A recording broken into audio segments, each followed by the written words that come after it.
حوشي حوشي ودي تاعي وعلى ذراعي على دار امه نبغيك وحدي. شرق وغرب عقل وقلب ارحبوا هلا بيكم اللهم إني أعوذ بك أن أضل أو أضل أو أزل أو أزل أو أظلم أو أظلم أو أجهل أو يجهل علي. سبحان الذي سخر لنا هذا وما كنا له مقرنين وإنا إلى ربنا لمنقلبون. مليار مهر. تونسية تثير الجدل بشروطها للزواج.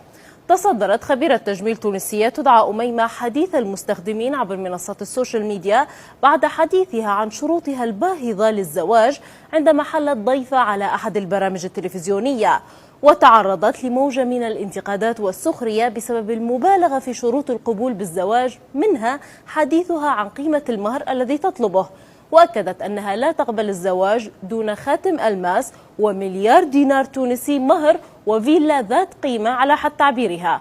وعند استغراب الحاضرين أوضحت أن الفتاة التي تقبل بأقل من ذلك غريبة وغير طبيعية وفق قولها.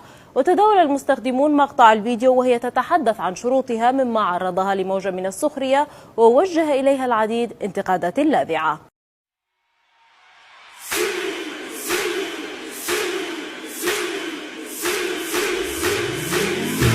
ديما ديما ديما